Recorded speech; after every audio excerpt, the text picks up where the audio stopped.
नमस्कार, मैं धर्मेंद्र कुमार राय और अनअकैडमी जुडिशियरी के यूट्यूब चैनल पे आप सबका स्वागत करता हूं। तो तत्काल आप ये पहले जान लेते हैं कि क्या मेरी आवाज़ आप तक बिल्कुल क्लियर पहुंच रही है। अगर हाँ, तो उसका तत्काल आप जवाब दीजिए ताकि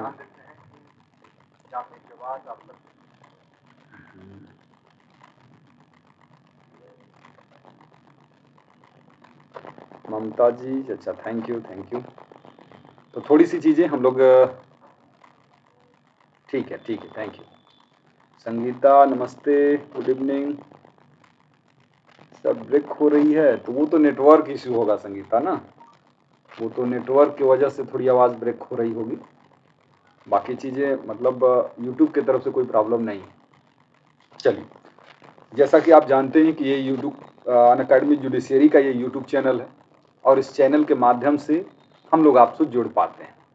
हम आपसे जुड़े हैं इसलिए ताकि आपको हम लॉ से जुड़े हुए चाहे तमाम परीक्षाएं आपके सामने जो आ रही हैं, वो चाहे पीसीएसजे की परीक्षा हो, चाहे एपीओ की परीक्षा हो, चाहे कोई भी लॉ से जुड़ी हुई परीक्षा हो, उसमें हम अपने अनुभवों को आपके साथ शेयर कर सकें। और इसी पर्पज के लिए कोई न कोई चीज़ लेके हम लोग जो है अनअकैडमी की पूरी टीम आपके लिए समर्पित है। और इसी क्रम में मैं फिलहाल उत्तराखंड एपीओ के पर्पज के लिए और जितने भी परीक्षाएं हैं जिसमें कि आईपीसी, सीआरपीसी और एविडेंस से क्वेश्चन आते हैं, उनके इम्पॉर्टेंट क्वेश्चन की सीरीज आप लोगों को मैं करा रहा हूं प्रैक्टिस। आज भी उसी का एक पार्ट है और हम लोग डिस्कस करेंगे। उससे पहले अनअकैडमी के बारे में थोड़ी सी बातें जान लेते हैं। अनअकैडमी देश का सबसे बड़ा ऑनलाइन लर्निंग प्लेटफॉर्म है, जैसा कि आप लोगों को पता ही है। नमस्ते मधु, नमस्ते संगीता, आप लोगों को पता ही है। और इस प्लेटफॉर्म के माध्यम से आप जो है प्रिपरेशन कर पा रहे हैं सारी परीक्षाओं की, चाहे जुडिशियरी से रिलेटेड परीक्षा हो, चाहे यूपीएससी हो, एसएससी हो, सारी परीक्षाओं की प्रिपरेशन आप इस प्लेटफॉर्म के माध्यम से कर पा रहे हैं।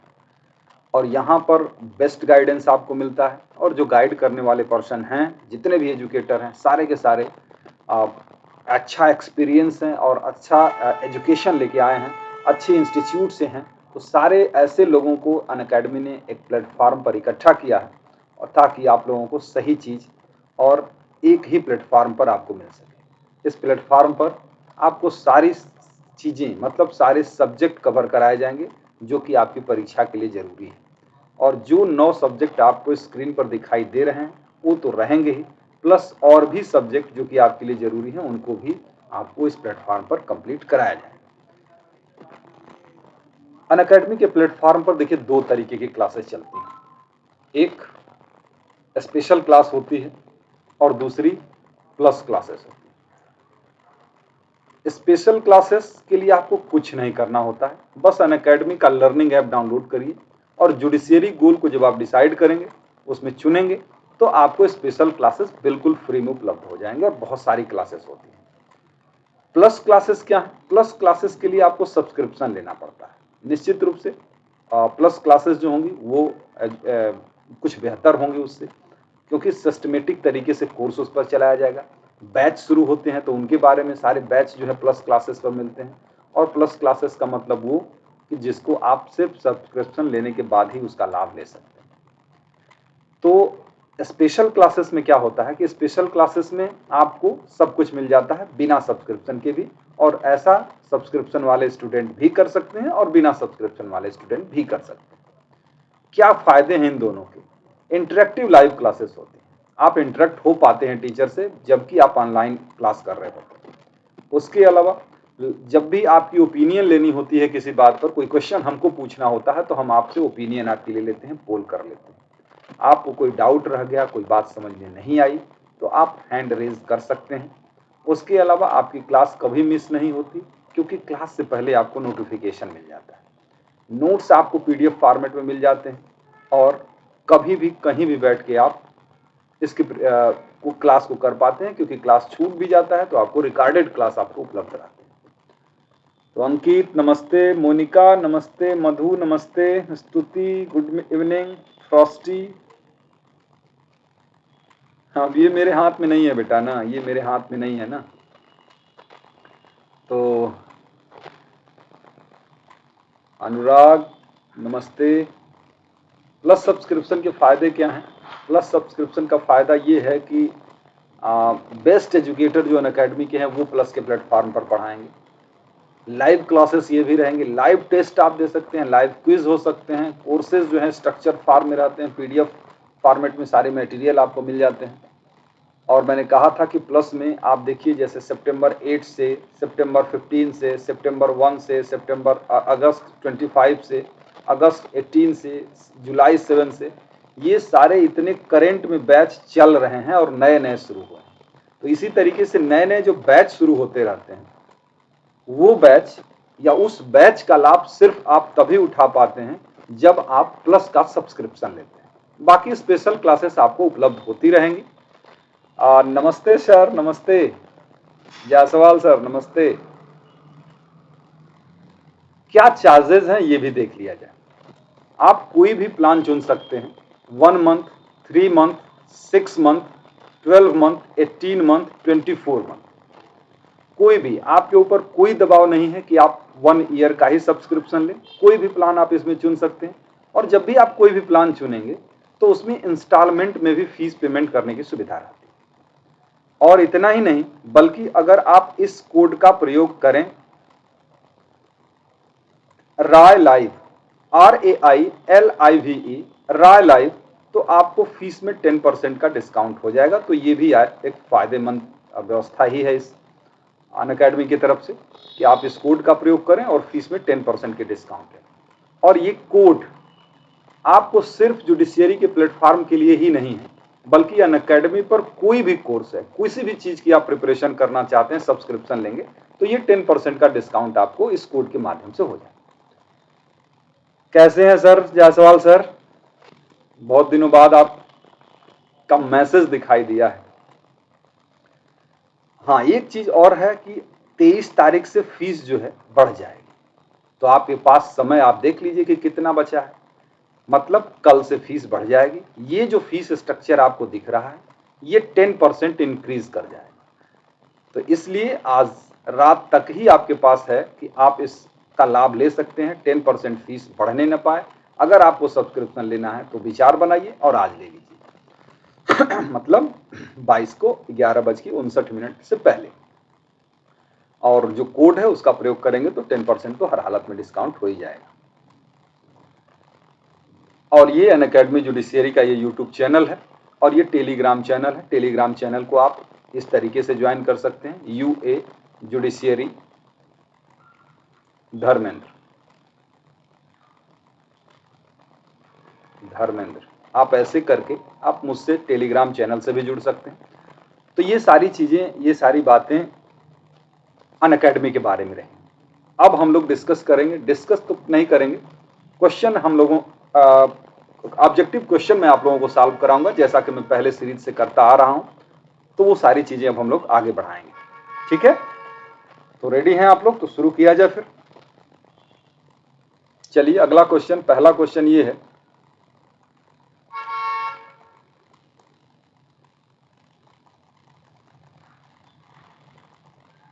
ये पहला क्वेश्चन है, इसका जवाब दीजिए आप जल्दी से।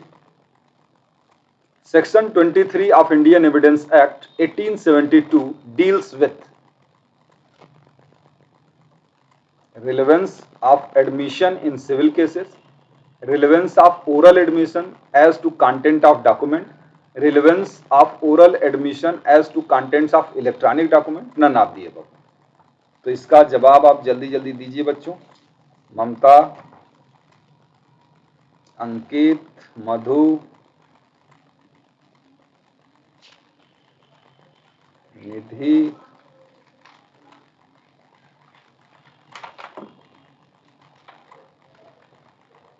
ठीक है, और बाकी लोग नहीं? मोनिका, ज्योति, ठीक है, हाँ बिल्कुल सही आंसर आप लोगों का है। और ये है relevancy of admission in civil cases. कभी कभी प्री में ये सवाल इस तरीके से भी पूछता है कि इसमें से कौन सा सेक्शन है जो सिविल मामलों में एडमिशन से संबंधित है। तो सेक्शन नंबर 23 का ही आप ऑप्शन चुनते हैं। ठीक है, चलिए अगला क्वेश्चन ले लीजिए। और ये है आपका अगला क्वेश्चन।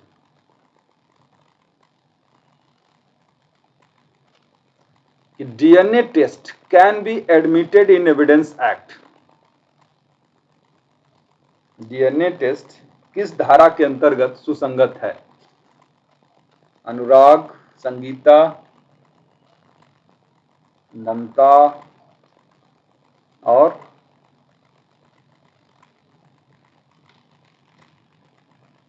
अगर आप पीछे हो जा रहे हैं मुझसे तो एक बार बाहर जाइएगा यूट्यूब से, फिर से आप ज्वाइन करेंगे तो मेरे साथ हो जाएंगे। अगर आपको लगेगा कि आप पिछड़ रहे हैं तो आप एक बार यूट्यूब से बाहर जाइएगा, फिर से ज्वाइन करिएगा उसको। हाँ बिल्कुल, नहीं मोनिका, ये सही नहीं है आपका। हाँ, ये सेक्शन नंबर 45 ही आएगा, ठीक है ना? 45 ही आएगा। हाँ स्तुति, नहीं स्तुति गलत है, ये 47 नहीं होगा बेटा। 47 सिग्नेचर के बारे में बात करता है, सिग्नेचर के बारे में बात करता है ना? 47 में सिग्नेचर के बारे में बात होती है, हैंड राइटिंग के बारे में बात होती है, ठीक है?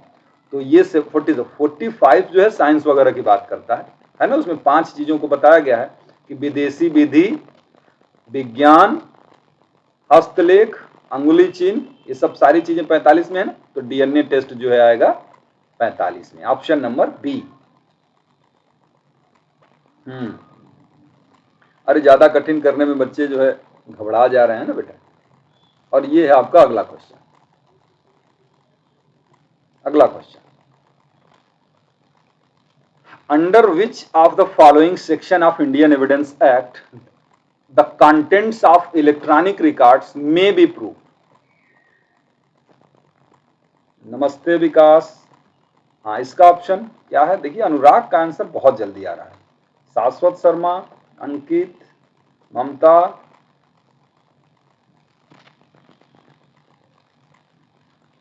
अब देखिए ये इसी वजह से मैंने यहाँ पे ऐसे इसको क्रॉप नहीं किया है। अब आप सोचिए कि ये इंपॉर्टेंट कितना ज्यादा है और कितनी बार ये पूछा गया है, ये देख रहे हैं आप।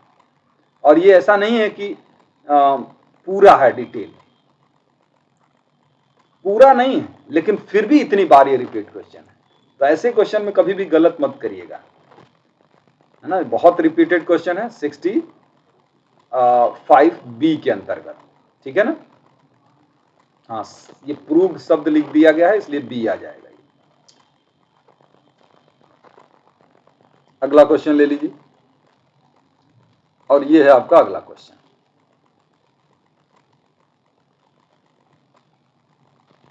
The term police custody used under section 26 of Indian Evidence Act means which one of the following?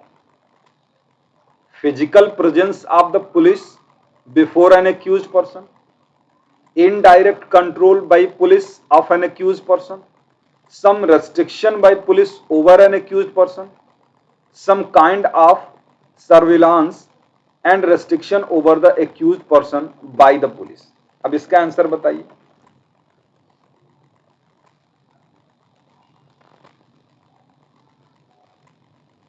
इसका आंसर फ्रॉस्टी, शाश्वत, निधि और लोग बताइए बताइए। क्वेश्चन देखिए बहुत टफ नहीं है, अच्छे भले हैं, पूछे गए क्वेश्चन है, टफ नहीं लेकिन अच्छे।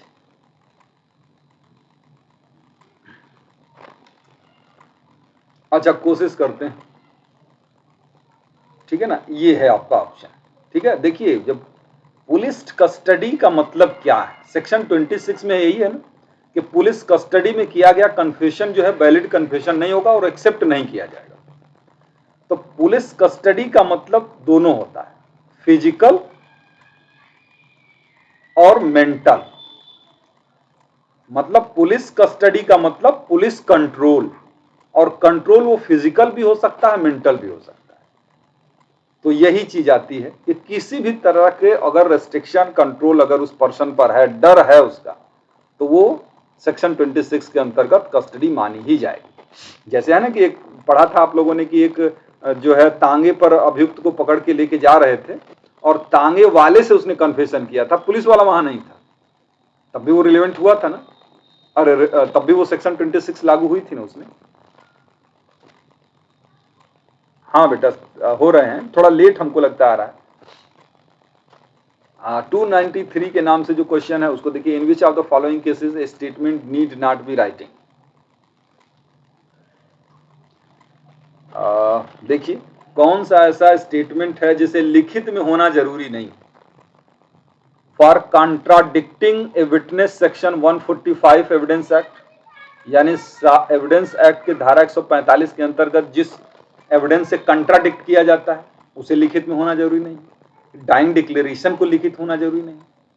कि statement use to refresh the memory of a witness, उसके लिए लिखित होना जरूरी नहीं, जो स्मृति ताजा करने के लिए किया जाता है। और लास्ट है कि statement which can be used under section 162, उसके लिए लिखित होना जरूरी नहीं। अब हाँ ठीक है, ये आप लोगों का आंसर बिल्कुल सही है। डाइंग डिक्लेरेशन किसी भी तरीके से हो सकता है। डाइंग डिक्लेरेशन के लिए रिटन में होना या किसी विशेष फॉर्म में होना जरूरी नहीं होता है। डाइंग डिक्लेरेशन ओरल भी हो सकता है, रिटन भी हो सकता है, बाई गेस्चर भी हो सकता है ना, ये भी हो सकता है। क्वीन इम्प्रेस वर्सेस अब्दुल्ला, इसमें इशारे से भी दिया गया जो डाइंग डिक्लेरेशन था वो वैलिड माना गया। अगला क्वेश्चन ये है आपका। आज नेटवर्क सही होने की वजह से आपके आंसर बहुत जल्दी जल्दी और प्रॉपर आ रहे हैं, जिससे कि हम लोग क्वेश्चन कर पा रहे हैं। तो आज हम लोग लिमिटेड टाइम के भीतर ही लगता है क्वेश्चन कंप्लीट कर लेंगे। The report of A medical officer stating the injuries of the victim is, यानी मेडिकल ऑफिसर जो चोट के संबंध में रिपोर्ट बनाता है वो क्या है? Conclusive in nature, relevant and admissible in evidence, irrelevant, substantive piece of evidence. इसमें से कौन सा ऑप्शन सही हो? अंकित का जवाब है, संगीता का जवाब है, प्रकाश पोद्दार, स्तुति सैनी, निधि राय, स्नेह लता वर्मा, संगीता, अनुराग, शाश्वत, मोनिका, एकता, विकास पटेल। हाँ ये है, रिलेवेंट होगा और एडमिसिबल होगा। ये कंक्लूसिव इन नेचर नहीं, ये इररिलेवेंट भी नहीं है, ये सब्सटेंटिव पीस भी नहीं, समझे ना, ये रिलेवेंट है। तो यही सबसे सही ऑप्शन है। मैक्सिमम लोगों ने सही बताया है, एक आध बच्चे जो हैं थोड़ा सा गड़बड़ कर दिए हैं तो इसलिए गलत हो गया है, बाकी सारे बच्चों ने सही बताया है। अगला क्वेश्चन ले लें फिर। ये है आपका अगला क्वेश्चन।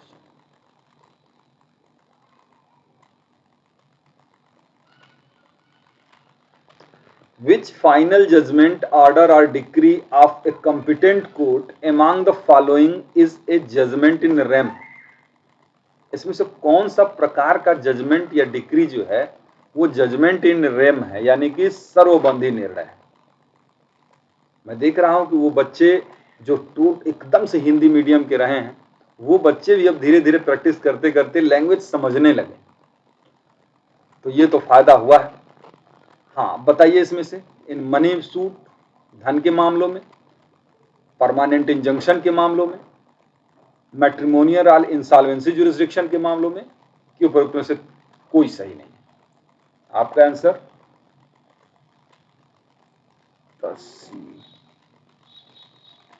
विकास, प्रकाश, अंकित, सडफ, निधि। सडफ बेटा थोड़ा गलत हो जा रहा है आपका, आप थोड़ा सा देखिए।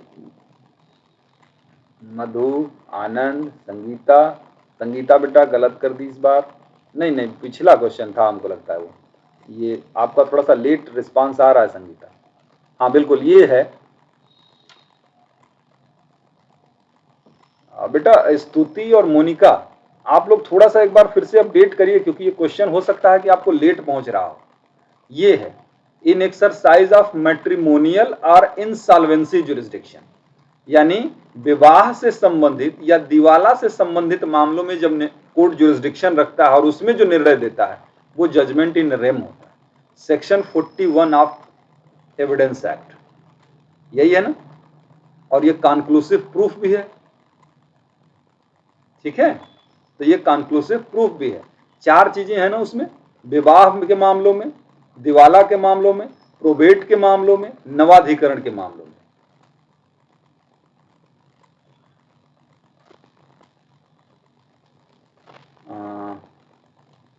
हाँ, तो हो सकता है तब ये इसका बी बता रही थी आप, ये बी नहीं होगा बेटा, बी नहीं है, सी सही है। चलिए आगे बढ़ते हैं। अच्छा, जितना मैं क्वेश्चन के बारे में बता रहा हूं उतना तो समझ में आ जा रहा है ना, ऐसा तो नहीं कि मैं बहुत जल्दी भाग जा रहा हूं वहां से, उतनी बात सफिशियंट है ना, समझ में आ जा रही है ना।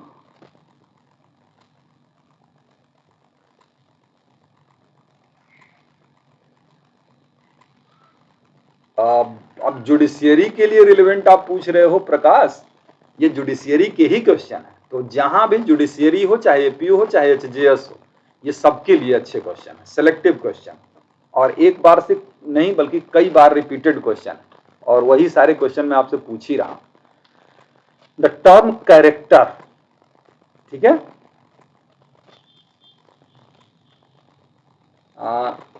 आकर्ष, हाँ हाँ ठीक ठीक, तो ये सर टर्म, अरे सर करें, term character as explained in section 55 of Indian evidence act means, माने जो सेक्शन 55 में कैरेक्टर को, चरित्र को की व्याख्या की गई है, उसके संबंध में क्या ऑप्शन सही है।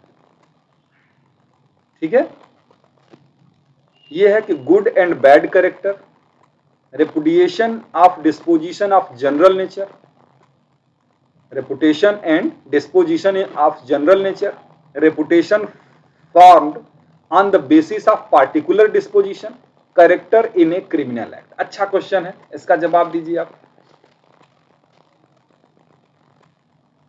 ठीक है, हाँ बेटा उत्कर्ष,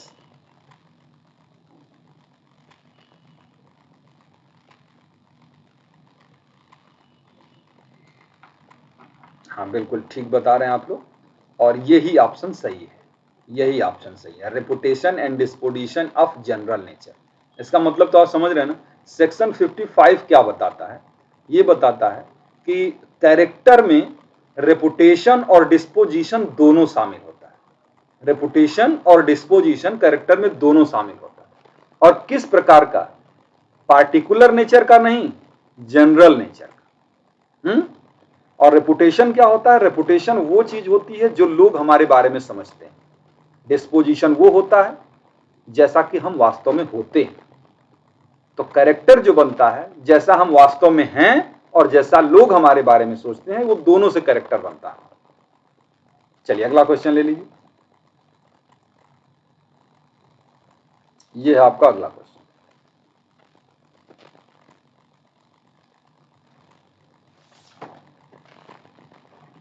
देखिए ये क्वेश्चन थोड़ा सा डिस्प्यूटेड है बच्चों,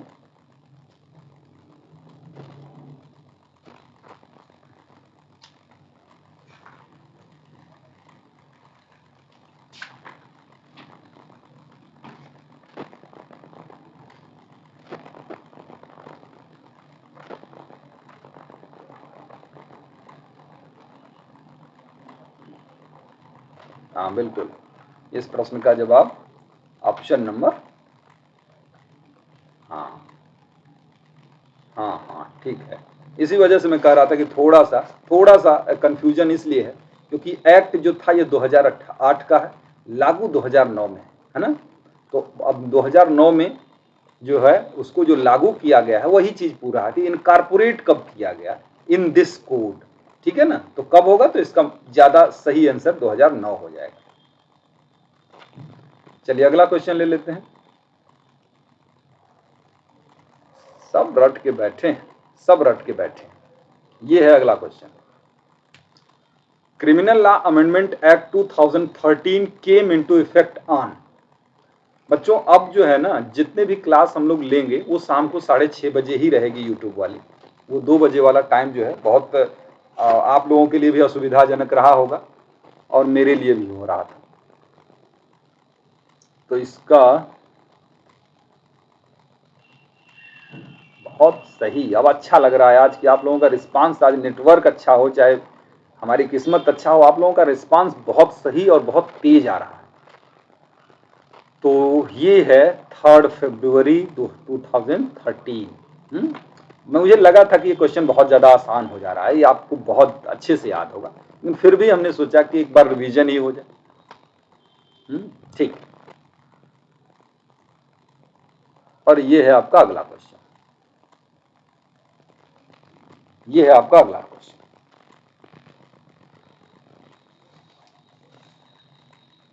कि provision relating to health and safety, यानी कि स्वास्थ्य और सुरक्षा, health and safety of the arrested person have been provided under which one of the following section of the criminal procedure code?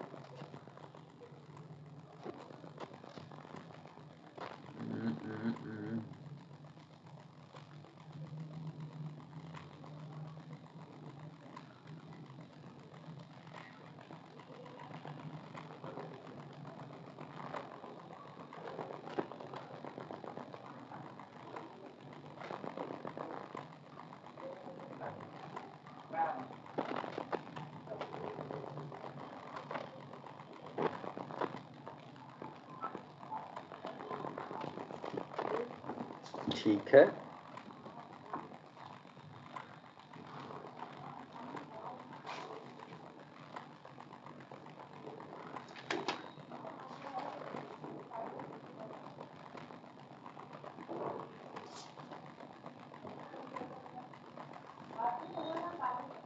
इसका सही ऑप्शन, आप लोग भी बहुत कंफ्यूज हैं, चलिए ये है 55A। 55A,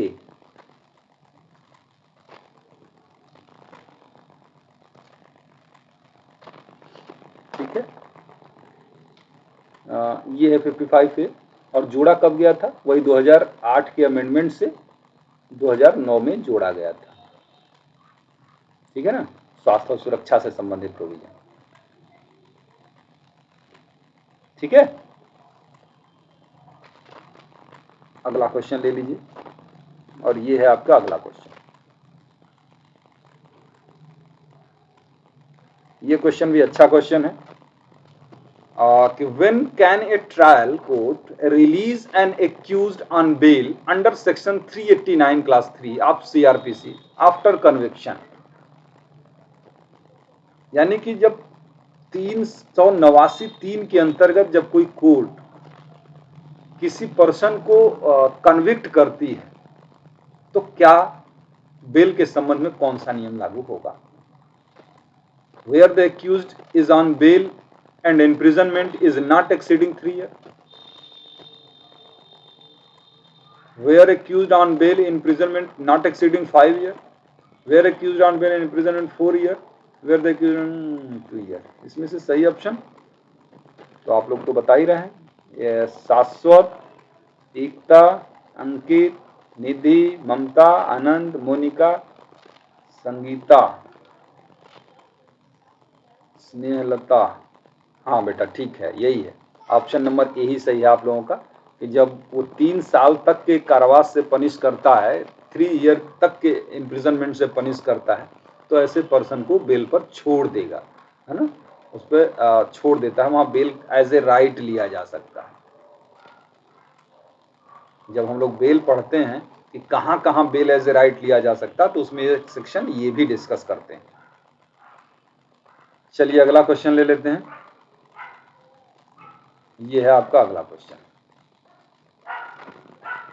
ये which of the following has been specially excluded from the definition of complaint under 2D of the criminal procedure code? यही आज मैं पढ़ाया हूं।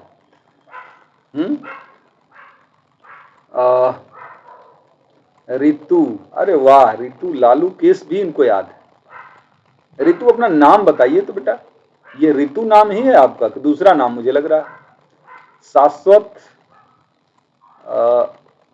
अनुराग, उत्कर्ष, विकास, अंकित, अनुराग, अंकित, रितु, निधि, मोनिका।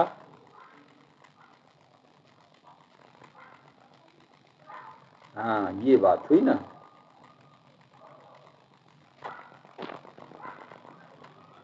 हाँ, ये जो है पुलिस रिपोर्ट इसके अंतर्गत नहीं है। 2D का जब हम एक्सप्लेनेशन पढ़ते हैं तो उसमें लिखा है ये बात, ठीक है, ये बात लिखा है कि इसके अंतर्गत पुलिस रिपोर्ट नहीं आती। लेकिन एक और चीज उसमें लिखी हुई है कि अगर इन्वेस्टिगेशन के बाद पुलिस जो इन्वेस्टिगेशन कर रहा है किसी नॉन कॉग्निजेबल ऑफेंस के संबंध में रिपोर्ट तैयार करता है और वो ले जाके मजिस्ट्रेट के सामने पेश करता है, तब वो पुलिस रिपोर्ट कंप्लेंट हो जाएगी और वो पुलिस ऑफिसर जो होगा वो कंप्लेनेंट हो जाएगा, है ना। तो ये भी बात याद रखिएगा। यहाँ पर ये सही है, पुलिस रिपोर्ट नहीं होती है, लेकिन ये है कि पुलिस रिपोर्ट हो भी सकती है जब नॉन कॉग्निजेबल ऑफेंस के संबंध में रिपोर्ट तैयार होगी। तो पुलिस वाला जो होगा कंप्लेनेंट और वो रिपोर्ट जो होगी कंप्लेंट होगी। एक्सप्लेनेशन में उसको डीम्ड कंप्लेंट भी कहा जाता है। एक्सप्लेनेशन को पूछा जाता है कि भाई डीम्ड कंप्लेंट कहाँ है, तो एक्सप्लेनेशन है 2D का। अगला क्वेश्चन कि the number of the court of judicial magistrate in district is decided by. किसी डिस्ट्रिक्ट में जुडिशियल मजिस्ट्रेट की कितनी कोर्ट होगी ये कौन डिसाइड करता है?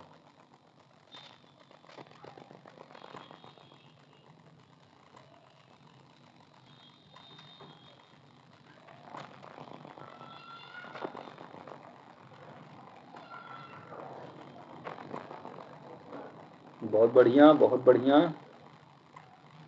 निकित, अनुराग, आनंद, ममता, अनुराग, संगीता, उत्कर्ष, मोनिका। हाँ, ये स्टेट गवर्नमेंट करती है, स्टेट गवर्नमेंट करती है, ठीक है, स्टेट गवर्नमेंट ही करती है। हाँ, अगर ये पूछा जाए आपसे कि जो कोर्ट है जुडिशियल मजिस्ट्रेट की कोर्ट कितनी होगी, ये तो स्टेट गवर्नमेंट। और इनका अपॉइंटमेंट कौन करेगा जुडिशियल मजिस्ट्रेट का, ये कमेंट में आंसर दीजिए। इनका अपॉइंटमेंट कौन करेगा?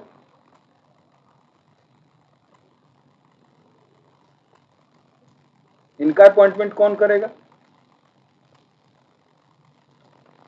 Very good. उत्कर्ष, शाश्वत, अंकित, आनंद, अनुराग, मोनिका, ममता, खुशबू, स्तुति, बहुत बढ़िया, ऋतु। हाँ बिल्कुल, ये जो है हाई कोर्ट करेगा। हाँ, एसके हाई कोर्ट करेगा। तो उसमें हम लोग बात करते हैं ना कि मंदिर का बनवाने का काम जो है वो करेगा सरकार और उसमें मूर्ति स्थापित करने का काम करेगा हाई कोर्ट, ठीक है।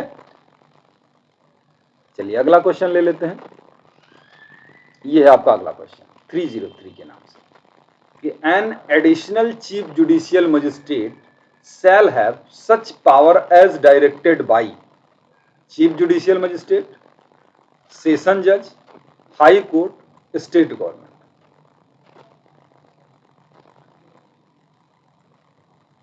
मतलब अतिरिक्त, हाँ, अतिरिक्त मुख्य न्यायिक मजिस्ट्रेट ऐसी शक्तियों का प्रयोग करेगा जो बताया जाएगा, किसके द्वारा? शाश्वत, आरबी के नाम से बेटा क्या नाम है आपका?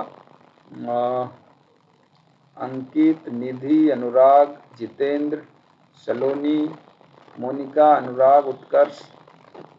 हाँ बिल्कुल, ये जो है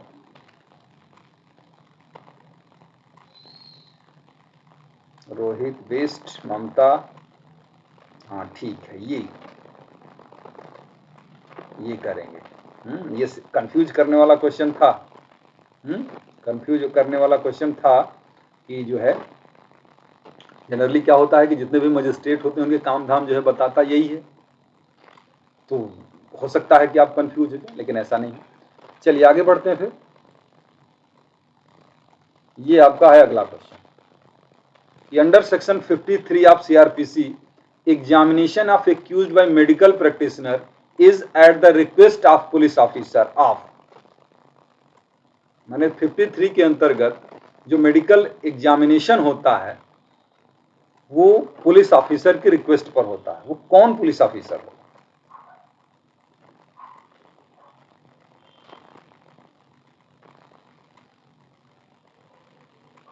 आदित्य, सलोनी, जितेंद्र, ममता, निधि, एसके, आनंद। यार आप लोगों को तो ला ठीक लग रहा है मुझे, आप लोगों का ला मुझे ठीक लग रहा है, बिल्कुल ठीक है। ये है option number B, not below the rank of sub inspector. चलिए अब हमको लगता है कि क्वेश्चन भी अब खत्म ही होंगे लगभग। रात वाले क्लास में हमने सीपीसी के क्वेश्चन रखे हैं फिर से आज, जो अनअकैडमी पर हम लोग क्लास लेते हैं, फिर से आज सीपीसी की क्लास होगी। क्वेश्चन ही मैं पूछूंगा। अच्छा, घटना चक्र एक्सपर्ट, बेटा घटना चक्र के अलावा भी पढ़िए, क्योंकि घटना चक्र पढ़ने वालों की संख्या बहुत ज्यादा है। इसका आंसर दीजिए। To whom as per section 98 of the code criminal procedure, माने धारा 98 के अंतर्गत सीआरपीसी कौन अथॉरिटी है आदेश देने के लिए?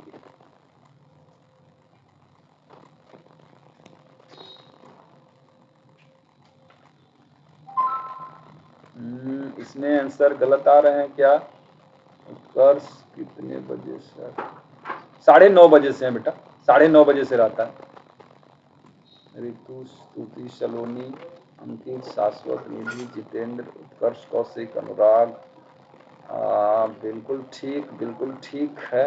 हाँ बेटा सही बता रहे हैं आप।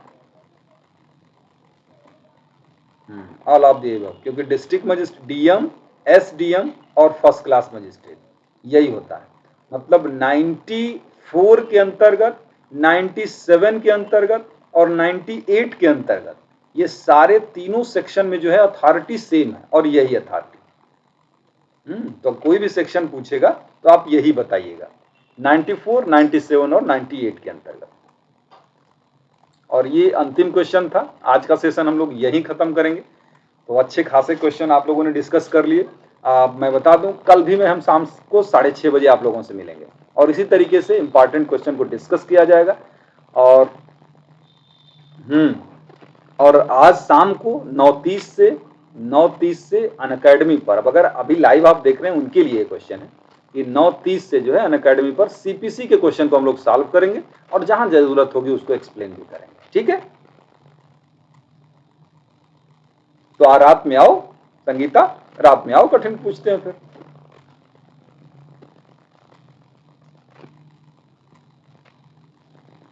थैंक यू बच्चों, आप सबको थैंक यू। चलिए फिर बाय बाय, थैंक यू।